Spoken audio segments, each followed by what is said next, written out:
Hooty hoo. Hey guys, welcome to episode 84. Okay guys, here with another one. I feel like I haven't done one in a while as far as time frame. I've kind of given myself a little time off just to get my mind right. But, you know, I'm always searching for a great guest, and our next guest I found on Facebook. I found a few good guests off of this one support group. And every so often I, post that I'm looking for guests, and some people reach out and some people don't. It is what it is. But yeah, next guest, has a very interesting story and very nice guy. So why don't you kind of tell us your name and obviously what your condition is? Hey, I'm Johnny Favor, and I have limb-girdle muscular dystrophy, type 2J. All right, for most people who don't know what that is, can you describe what that entails?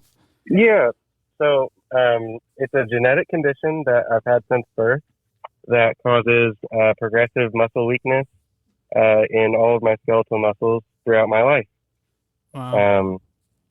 Yeah. Is this something you're born with? Yep. Okay. So there is multiple, because you said J, is there multiple types like within letters, or how does that work?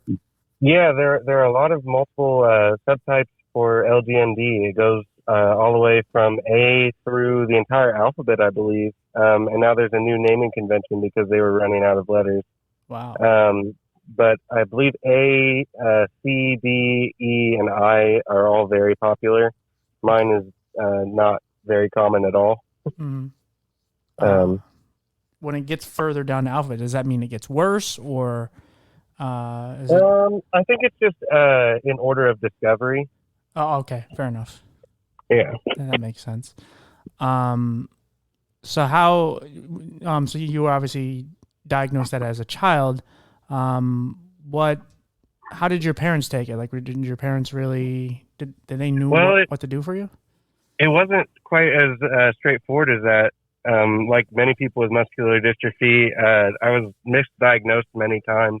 Wow. Before I was able to reach the final diagnosis, and I had just learned the actual genetic subtype in January of this year. It's been a 15 to 20 year long battle trying to figure out what is going on, and a lot of that is due to the speed of genetics and how we're able to identify pathogenic variants that are disease causing. Right. Technology. So originally I just started like walking oddly when I was younger, and my parents didn't know what to do. So throughout my childhood, I've been to, Shriners and the Nationwide Children's Hospital in Ohio, which is really well known for muscular dystrophy stuff, all the way to New York, to Dallas, to Seattle, all over the place to see different doctors to try and figure this out. Wow. Right. And you said you live in Ohio, so. Yeah. Okay. Do you remember some of the misdiagnosis you were getting? Yeah, I was originally diagnosed with Becker muscular dystrophy, which is a different type. I believe it's a little bit more severe in the progression. So I'm glad I don't have that. I was diagnosed with that when I was in 6th grade on Valentine's Day. I remember that. Oh.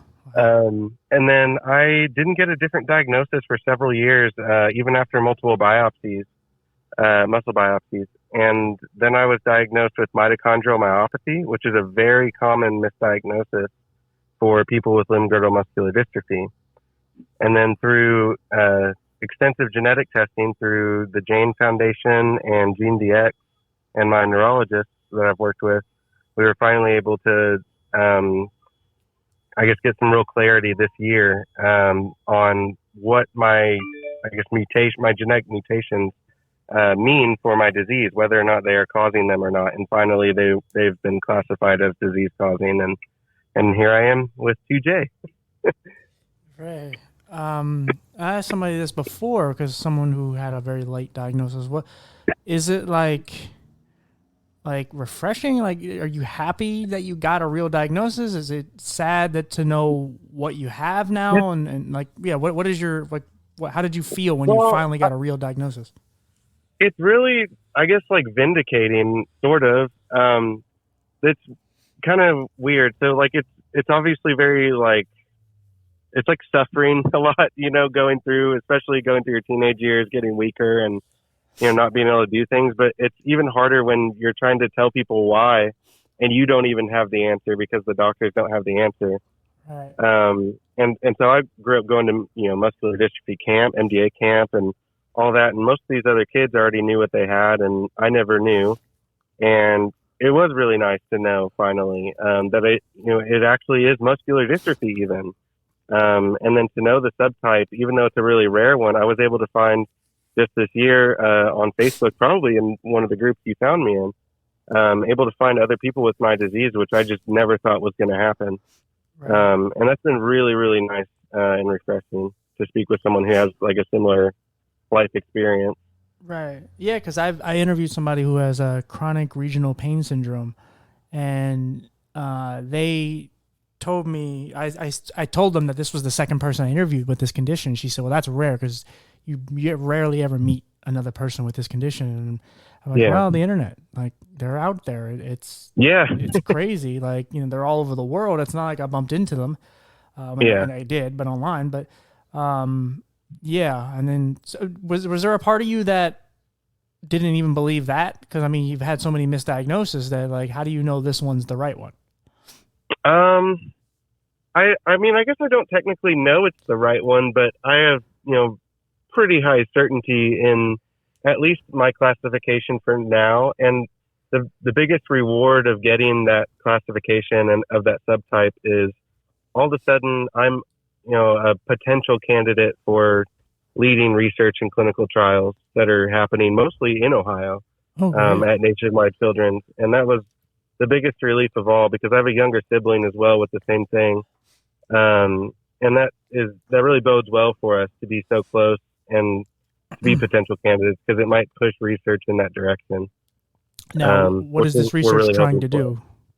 Oh, it's gene therapy studies have been somewhat successful in, not really curing, but treating different types of limb-girdle and sort of slowing down or almost stopping the progression.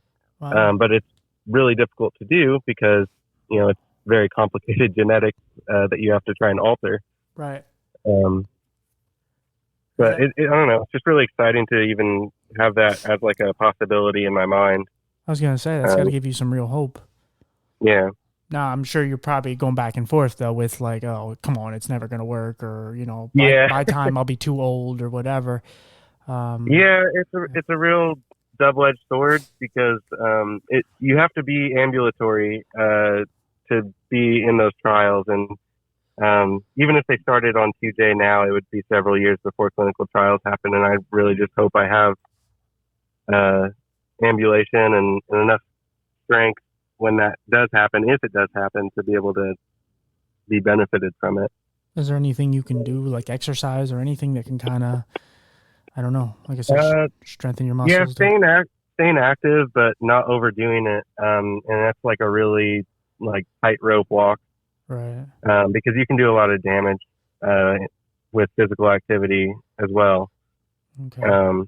So it's just about staying active and trying to do what you can while you can, but not too much of it. You don't want to feel the burn if you have muscular dystrophy. Right, exactly. So for a lot of people who don't know about this condition, how does it affect you personally, your daily? Like, can you walk? Like, how does it really affect you on a daily basis?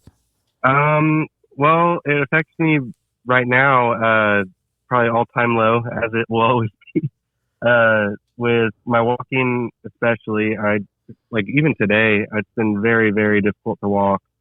Just like I don't have the strength. And I fall over a lot and twisted my ankles and hurt my knees and all kinds of stuff a lot from falling. But that on top of needing help to shower, my wife helps me shower. I love her. Shout out Christina Favor. That's awesome. Yeah, she's what keeps me going for sure. That on top of dealing with, which is just ridiculous, some discrimination, because when I was 11 years old, my geneticist prescribed a mobility device for me so I wouldn't have to walk too far, but I would be able to stay active. And what he chose was a Segway, like a Segway that you'd see people taking tours on. Right. And so I've been using a Segway to help me get around for the last 16 years.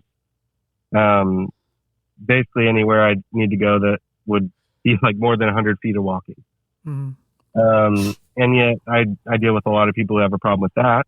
So that's, I guess, a part of how the disease is affecting my life right now. Yeah, I mean, I guess that for right now. I mean, every day I feel pretty sore. Can't use my arms or legs a lot to do a lot of things that I used to do. Back in high school, I used to race dirt bikes and chop wood and be pretty normal. And then by the end of high school, I couldn't even run. So, wow. It just kind of happens. Yeah, it's got to take a toll on you mentally, huh? Yeah, it really sucks. So you need to know that like people with muscular dystrophy, their symptoms span very, very widely as far as what they can do and how much muscle loss they have. And you know, the vast majority of the kids that I went to MDA camp with had things like Duchenne's muscular dystrophy, and they were basically, you know, very, very physically disabled from a very early age. And that's horrible. And I would never want to trade, you know, muscular dystrophies with anybody, but it just sucks to, you know, grow up and be able to do things that, you know, abled people can do and do them well, and then lose the ability to do that. And then so you try and supplement that with like a new hobby, but that's still physical. And then eventually you can't do that. And it's just kind of really frustrating. Yeah. But it's part of it. I mean, you got to stay positive, I guess. No, I hear you. Yeah, it's hard, dude. I get it. Like, yeah, I've heard that struggle, you know, being in the visually impaired community. There's a lot of, you know, conversation between people who have some sight and the blind, where it's like they're kind of, you know, if they were always blind, and they seem to not care as much. It's like, oh, you know, sucks I don't have sight, and you know, I'm missing out, but whatever. Whereas a lot of the people who have sight and are losing it or going to lose it or have lost it and had some at some point, they're the ones that are really dealing with the mental health part of it, where they're really depressed, and it's like, man, this sucks. Because you see what you're losing. I mean, literally in that case, I mean, yeah, it's not easy. It's like getting old before you're old. Right. Yeah. You said you're what, 28? Yeah. Yeah. And it's just, yeah. I mean, look, I mean, I think no matter what, if you have a disability, anybody has mental health, but especially when you have a disability, especially something that deteriorates like you, like it constantly, and it's a constant reminder. I mean, some of it's good. Some of it reminds you of like, hey, you know, don't ever think you're too good for something. But, you know, sometimes it's just a hard reminder. I mean, I'm sure there's days where, forget the physical pain, I'm sure mentally there's days you're just like, why am I bothered getting out of bed? So I just fall again. Like, yeah, and it's... Yeah, I've struggled with that a lot last year, and it drew me to seek out counseling because I got so sore from working every day, and I ended up having to switch my career and move all the way back here from Washington State this year because of all of this. I mean, I had to quit my full-time job, and it just hurt to do everything, and that's a huge mental game. And it takes a lot of practice, and in my opinion, I think therapy is probably necessary at a point for a lot of this. Yeah. Just to sort of change your perspective and try and, I guess, change how you think about things, so you aren't making yourself miserable on top of your disability. Right. Exactly. Do you have like trust issues, like letting people in? Because like when I first started therapy, I had a very rough childhood to a certain extent, and a lot going on, and you know, a lot of abuse from adults. And you know, when it was time to go to therapy as an adult, it was like, okay, like it was the best thing for me in the end, but it took me a minute to find a therapist that I really wanted to open up to, because I'm sharing stories that most people can't comprehend. Even like just the eye stuff alone, it's like, well, you have full sight, how are you going to tell me how to live my life? So do you have that problem of like talking to somebody who doesn't really get your story, but they're trying to tell you it's going to be okay? Yeah.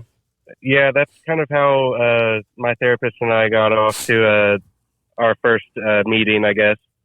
Um, it just seemed, I mean, I don't blame him. He's not disabled. So it was just really hard. I mean, especially being that low at the beginning, going in and, explaining to somebody why you hate everything, Yeah. uh, and maybe all the reasons are wrong, but this is how your life is. And then someone tries to tell you that it's better. It seems like minimizing, you know, Right. uh, it can be really frustrating to deal with that.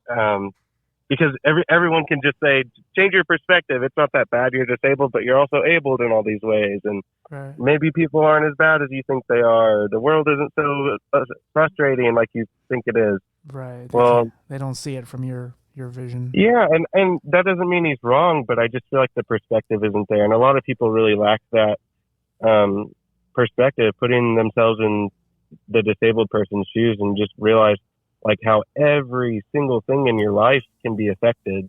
Right. Um, whether it's physically or not, whether it's readily evident or not. Yeah. Yeah. Yeah. And that's like for me, like, yeah, I don't know. I mean, I've been through a lot of pain in my life and so on, but um, it's I could put myself in your shoes. I'll never know exactly what it's like to be you, but I can put myself in your shoes to a certain extent. And I have friends that have similar conditions or who are in wheelchairs and just leg braces and all kind of stuff, just different conditions. Yeah. And just like I said, I've been in a hospital and I had no skin and I was nearly dying and a lot of this, and so I couldn't walk for a while, and so I could, I don't know exactly, but I could put myself in your shoes, and I try to do it even with anybody, even if I'm not their color or their gender or whatever. You Yeah. try, and I think a lot of people just, when it comes to us, we're kind of the last ones that people can kind of resonate with and go like, oh, okay, but I mean, I don't know. Like I said, yeah, there's a Well, it's lot of difficult too. I mean, the big problem is an uninformed, uneducated public when it comes to disabilities, because there's just no representation almost right, like to the general like public. right, You don't see like how disability really is on TV or movies. right, And I get it. Like if I wasn't disabled, I probably wouldn't understand what it's like to be disabled. And part of that is on me for not trying, but a lot of it is also just no one is trying. yeah. I mean, you look at Um, like some of the most notorious like disabled character, like Forrest Gump. That's yeah, Tom Hanks. Like yeah, some person I'm trying to get a hold of, but it's like impossible. But I don't know if you ever watched Breaking Bad, but the kid who played his son on there, yeah, he actually has yeah. cerebral I really palsy. like that guy. Yeah, he's awesome because he actually has Yeah, cerebral palsy. Now, again, I don't know if he's ever going to be in anything else. Even though he's a really good actor, he's probably never going to get real roles after that, other than just right, being a cerebral palsy kid. Unfortunately, right. But yeah, that was a great example though yeah, of somebody really being introduced and showing how a disability kind of is. yeah, he's one of the very few where you're like, oh Jesus, like that guy, like this is perfect. Yeah, Because there was actually rumors that he didn't have cerebral palsy, and yeah. I remember that. I was like, oh shit, I was like, really, he's that good? Because at that point, I was like, oh, this kid is really good then, because Yeah, he played that so damn well that I'm like, and then when I found out he did, I was like, well, okay, that makes sense. I mean, he's still a great actor, but like that's one of the few examples of representation in not just Hollywood, but just in general, just of like, oh look, they can do things, and look, they like, because like I said, representation of us are usually by people who are able bodies. yeah, It's kind of like back in when they first started doing movies and white guys, they didn't, instead of hiring black actors, they just did blackface. Maybe it's not as bad because it's more of a mockery, but yeah, in a way it is, because it's like you're not even trying to get us. Like there's plenty of people yeah, out there that are able and can do this stuff. You just don't want to try to find us. yeah, Um, yeah, like I said, it's rough. Like the mental game of it. I've been going back and forth with my mental health and just battling, and no matter how much good I do with this, I constantly come to just like, why? What's the point? And just yeah, I'm so hard on myself, and every day it's a challenge, and like I said, it's something that that's why I think mental health is so important to talk about with anybody, but especially people with disabilities, because there's a lot of us that are struggling beyond our actual physical disability.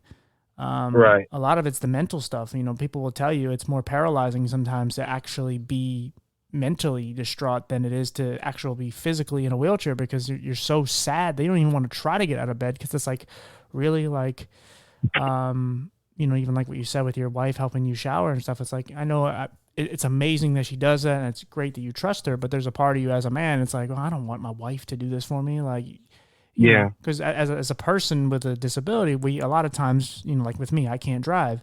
So I feel like I'm a burden to people who drive, because it's like they'll never count on me for that. Even though if I was that person, I would easily drive any of my friends anywhere. Right. And so it's gotta suck. But then again, at the end of the day, when you get married, you sign up for things like this, even though you don't know it. But you're like, hey, Yeah. we stick together, we love each other. This is what we do. Yeah. You never realize, I guess, how important like your own sense of worth is, like self-worth that you gain from self-sufficiency. Right. Like I love being able to do things completely on my own, do them well, and then show someone, hey, look, this is what I did. And the list of things I can do that way is getting way smaller. And that's really frustrating.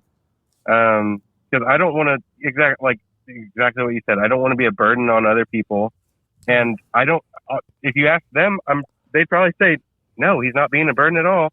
But I don't feel that way all the time. Right. And I would rather do it on my own and be the helpful one rather than the one being helped. Right. It's in your nature. Yeah. And that really sucks. So you got to kind of like, a big part of the mental game is trying to find other places to find your self-worth, or reevaluate why you find your self-worth from, you know, self-sustaining yourself. Yeah. And sort of change that. Yeah, we find ourselves in a lot of lows, and we're just constantly like, you know, I've gotten to some really dark places, and I'm just like, man, like, how do I get out of this? You know, if somebody's in debt, it's hard to see how they could actually own a house and, you know, have a pool and a hot tub, because they're so in debt. They can't, you know, whatever. You're single and lonely. It's hard to see yourself in a relationship. Like when you're at that low, it's hard to see, you know, the other side of everything. Right. And so, yeah, it's beyond frustrating.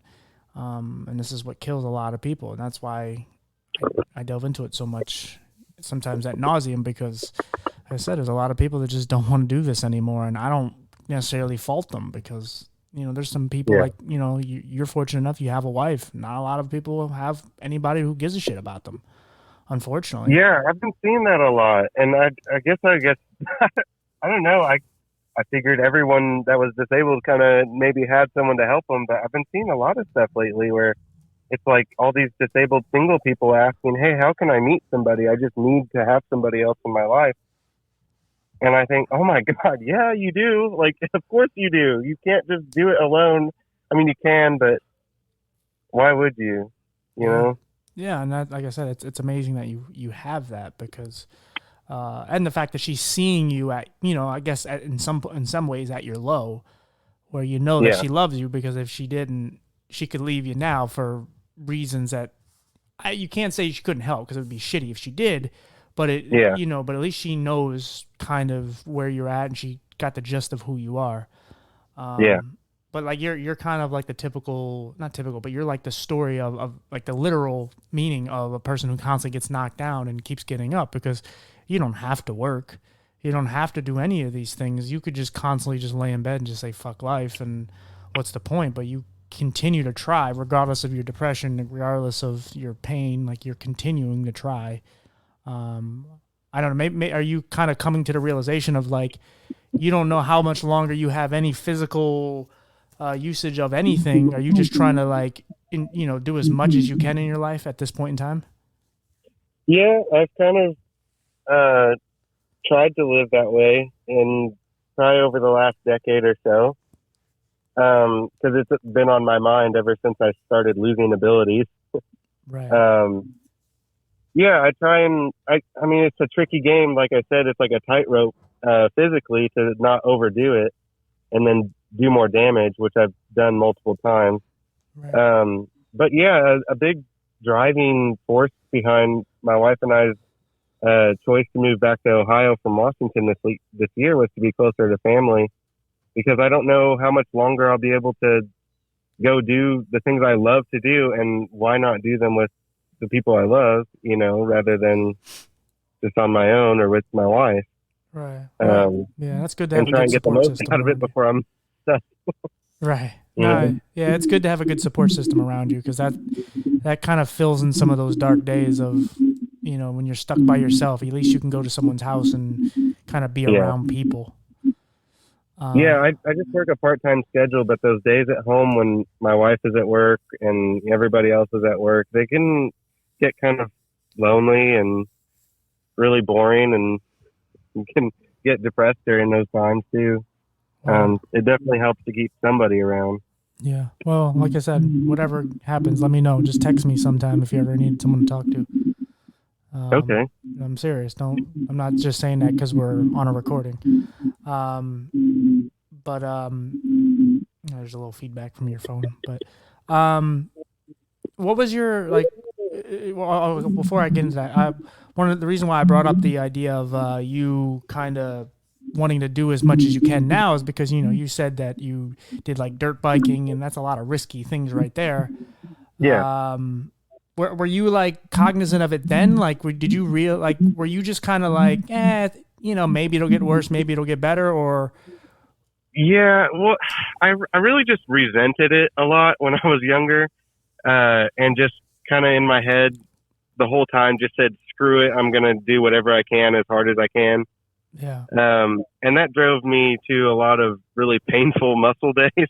Right. But I didn't give a shit because I was doing what I really, really loved doing. Yeah, that's okay. And I don't know, I kind of just went into like denial about it Yeah. at a point until probably like 3 or 4 years ago when I got another genetic test, and then I sort of just tried to put it in the back of my mind and said, I'm going to live my life however I can, because I was still, able to do a lot of things, but not a lot of things as well. Right. But as I get more weak and my disease progresses more, it's harder to just say, screw it, I'm going to push past it, because it's just not going to happen. Yeah. You lose that like ability to just say, screw it, and go do what you want.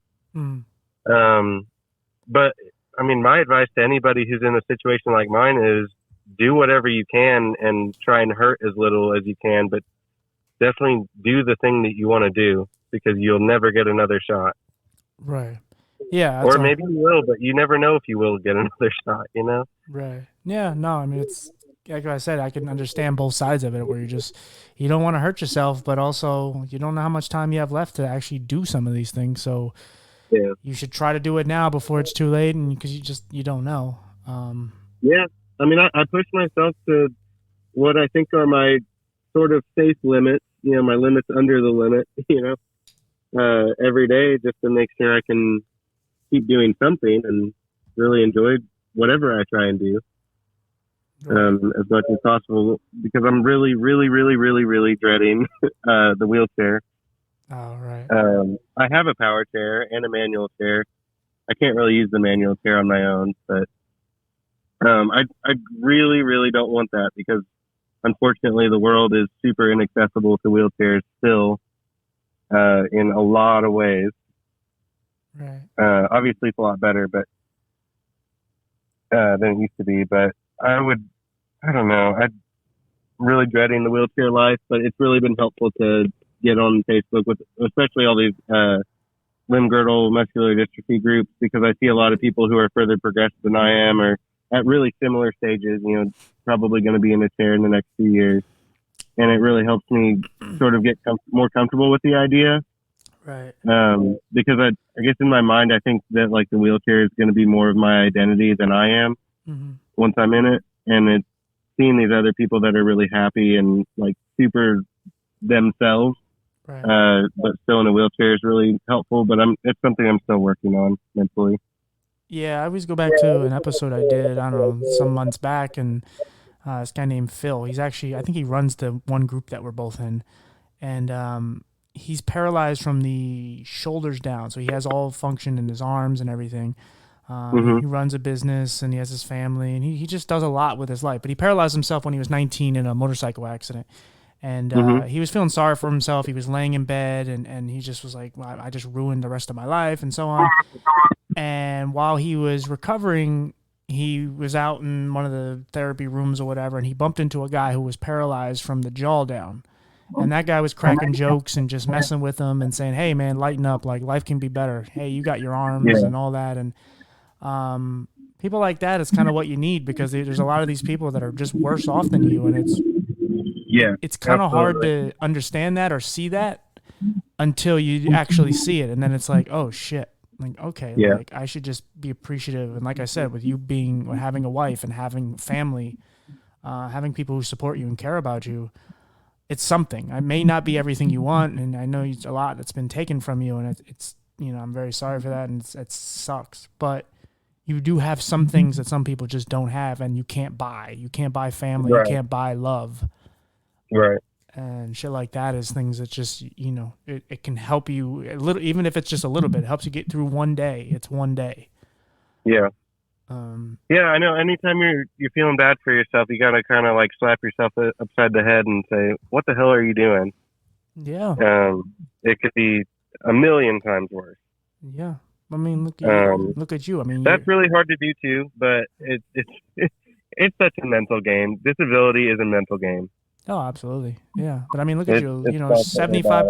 75% of us are unemployed and you're working. So, like, you have every excuse Yeah. not to work and you're working. Like, it's, Yeah. you're going out swinging. How long you're going to be swinging, you're swinging. Like, Yeah. you can't take that from you. Like, you got the heart, like, you're doing it. So, regardless of whatever you believe in, God or any of that, like, whatever it is you believe, like, it doesn't matter. Like, you're doing what's best for you. And like I said, I don't know how anyone could tell you like slow down or don't do this. Like, you're trying to live your life the best way you can, and you're only 28. It's not like you're 80 and it's like, well, maybe I Yeah. have 10 years. Like, no, you may Yeah. have another fucking 80, another 80 years depending on technology and all this shit. Like, you want to try to Yeah. live the life that as best suits you. Yeah. Was there any goals and like things in your life that you really wanted to do? Like, for me, like, obviously driving was something I'd love to do, and I was really big into cars when I was a kid, and of course that was taken from me. So, was there something like really major in life you wanted to do and it just completely was just derailed? Um. Well, I always say I think just trying to like figure out who I am in the past. I've always said if I wasn't disabled, I probably would have ended up like in the military or just traveling the world. And it kind of seems like now I'll probably never go to another country, and I've never been to another country, but I would really like to. Yeah, Um, don't write it off. yeah, start the bar low at Canada or something. Hey, Canada's uh, beautiful. go from there. Yeah, don't give up on it yet. It's possible, man. People have done crazier things. Yeah, Um, there's a guy who was in the Olympics, and he was, or not this Olympics, but he was, and he's got no legs, and he's a champion wrestler. Like, there's people that do some crazy shit that I don't know how they do it. And they just have the courage and they put yeah, everything into it. And again, I know his upper strength will probably be way stronger than yours, but it doesn't matter. It's just an example of a person who can do things with no legs, which I can't even fathom. yeah, And yeah, people do amazing things, and all you want to do is travel, and it's just, you got to like try to put it out there to the world, like just in your head, and just constantly try to talk yourself into it happening. Because that's the only way it's yeah, going to happen. And again, you have people who support you and care about you, and you never know what could happen. But yeah, yeah, it is sad a lot of times in our groups where, things that you want to do, and maybe in the military not so much, but like a lot of the basic things like a lot of the things that we want in life are kind of basic things that a lot of yeah, people can do every day, and it gets taken from us, and it's like, well, because I've said many times, like, I would love to just be able to get in my car and drive to a diner and grab a breakfast sandwich or something and come home. And it's like, well, that's yeah. silly. It's like, no, because you can do it. If you couldn't do it, you would feel how I do. Right. And and so it's just, it sucks because we constantly have to set the bar lower and lower. Yeah. And that's, Oh yeah. I mean, if you're asking about stuff I want to do that I can't do, then I would love to go on a long, 10-mile run. That sounds really fun. oh, there you go. um, yeah, I just meant as far as anything like childhood or whatever. Like I said, with me, I was so big Yeah. into cars that like I felt like I was going to do something with cars. Yeah. And then once I got sick and my eyes went, it was like, well, what's the point about cars? I can't even drive them. Like, who cares? Yeah. I can get in a Lamborghini, but I can't drive it. What's the point? What was like what was your childhood like? Um, Kind of turbulent. Turbulent. Grew up out in the country in southwestern Indiana, like in the middle of nowhere, Okay. with no neighbors and really hardworking dad and a mentally ill mom and a younger brother and an older sister. So I don't know how to answer that. No, what I was Um, like, what was school like for you? Like, did you go through any bullying or anything? oh yeah, pretty much since I joined public school in the fifth grade, I dealt with people being total jerks, and it very quickly became related to my disability because I started bringing my Segway to school in seventh grade because I couldn't get around the middle school, and that required the disabled bus to pick up my Segway, and then I'd have to go back out in front of the whole school and go get my Segway and ride it around. Ugh. Which in seventh grade, being different at all is horrible, much less Yeah, it's that. terrible. And so I dealt with a lot of that, and then just people seem to think that when they do know that you are weak, that they can pick on you or threaten you. So I've dealt with that all the way through college. Haven't really been bullied all that much since then, That's good. but Yeah. yeah, it sucks. People are assholes. But what are you gonna do? No, I got you. Yeah, like that's the stuff, and that's like I said, the stuff that nowadays, like you and I are around the same age. So when I went to school, some of that bullying stuff, it stopped once you went home, but now it goes right onto the internet.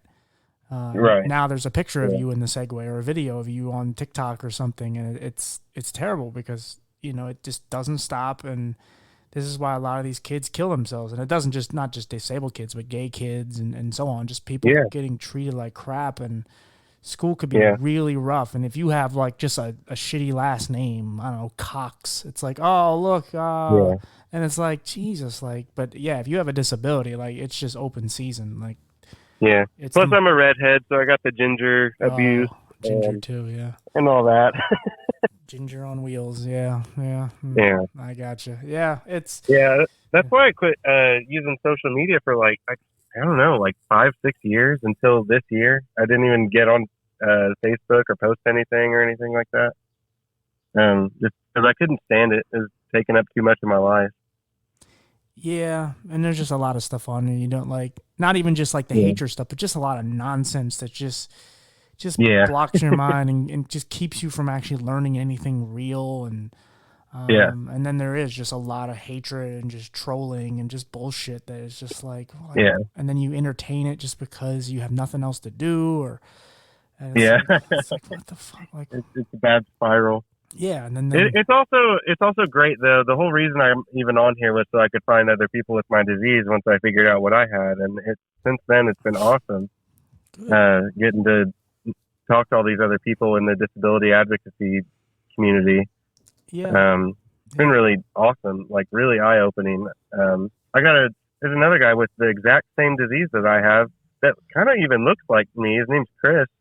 That I'm going to be playing video games with for the first time here soon, and that's really awesome. I can't wait to talk to him about something like that. And I mean, that would never be possible without everybody trying to come together and share experiences and empathize with each other. Right. Yeah, and that, I mean, again, a lot of times we feel it's just hard not to feel alone. Yeah. That there's other people like you, like have other similar, all the different letters and all that of dystrophy. Like there's a lot of it that are out there, but Yeah. when you're stuck at home and you're alone and you're in your feelings and sad and angry, it's hard to feel like there's anyone out there. And now you just can type in some groups and people come up and Yeah. it's like, hey guys, like, and then just like, oh, hey, welcome in. Yeah. And again, like I said, with this, like, and just constantly meeting all these great people and what they do. And there's so many people with disabilities out there that are trying to do great things. It's just we have to support each other. And that's one of the biggest problems in our community is just we don't support each other. Not enough. Yeah. And, as Yeah. It's like there's no like hardened point for the disability community. Like no one has come together, or not enough people have come together all at once to create this, movement or awareness or anything, because it's so split, because disability is so random. It seems like, there's just such an incredibly wide array of disabilities right. that it's like impossible to bring that group together, like functionally, to get something done. Yeah. Just because everyone's needs are so different. Yeah, I always said it should be more like we have a thing here in Pennsylvania called what is it called, OVR, and they have all these little it's for people with disabilities, and then there's all these branches. Like the blind version is blind and visual services, and they help you out with whatever you need, technology and mobility training, so you can get around taking the bus and all that. But they have different stuff for the blind and just different parts of it. So I always felt like it should just be some sort of big organization of group of people who stick together, and we venture off and we do our own things, but certain parts of the year we do walks and we do things that support us as a whole. But Yeah. for the rest of the year, like, or good parts of the year, we stick to our own thing. We I take care of the blind, you take care of your thing, and the deaf do their thing, and so on and so on. But we just stick together because, like I said, we're so spread thin. And you see a lot of people that are they're spreading it even thinner, where it's like I see a lot of like women or black people or people just are saying like, we want more inclusion with people with disabilities on posters and things. And it's like, look, I understand that sentiment, but when you do that, you're spreading it even thinner, because now you're breaking it down to not only, black, it's now black blind or black deaf. And it's like, you're spreading it so thin now to the point where it's like, I don't even know how we support each other at all, because, Yeah. it's already, there's 1.6 billion of us, but you break it down to something that small, it's like, good luck. There's no help. Yeah, it's like the more specific it gets, the more exclusionary it is. Yeah, whereas I feel like if we just all support each other, because again, the disabled community alone is barely included in anything. So if we break it down to women or gay or anything like that, we start breaking it down, or gay, insert disability, it's like, shit, like we don't have a chance. And it's like, if we just all stick together, we all support each other, and because again, the disabled community, every ethnicity is in it, every gender, every whatever religion, every person is included in our little or in our big community.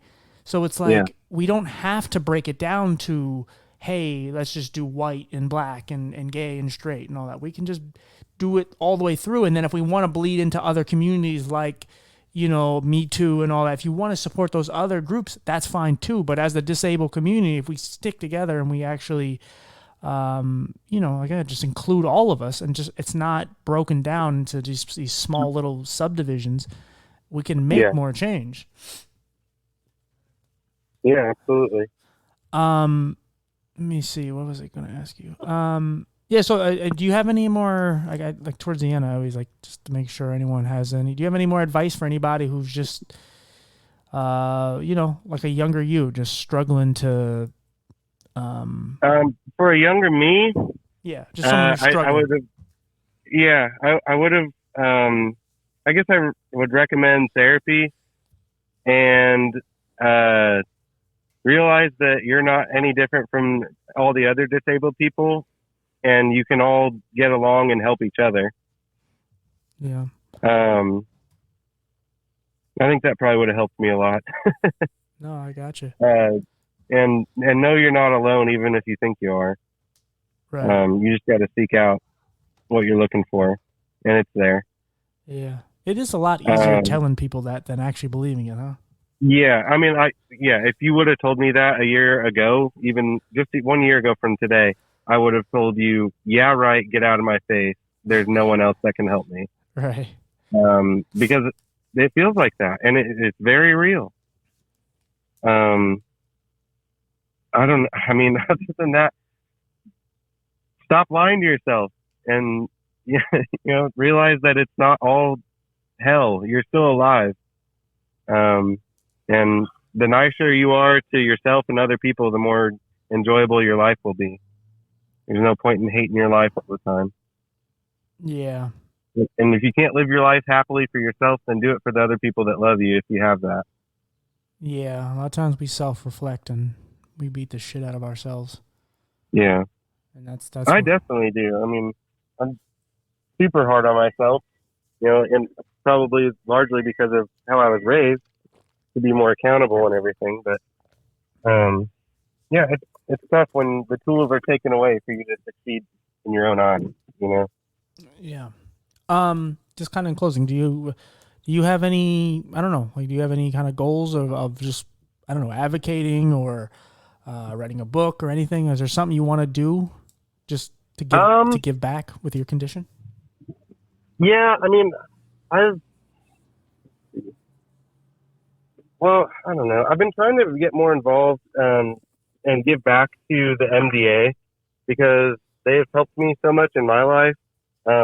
Even before I knew what I had, I was able to be included in that conversation and in that group. Right. So something like that is kind of probably on my horizon. One second. No, you're good, buddy. Sorry. Can you still hear me? Yep, I can hear you. But I mean, in a larger sense, I mean, there's a couple of things I always try and tell everybody, and that's just because someone is disabled doesn't mean that you need to treat them nicely or treat them meanly. They're just like every other person and deserve all the same amount of respect as everyone else, obviously. Right. And that you don't know if someone is disabled or how they are disabled or abled. And to, I guess, tell people to, let people live the life that they are able to live despite their disability rather than judging them for it or classifying them in some other way.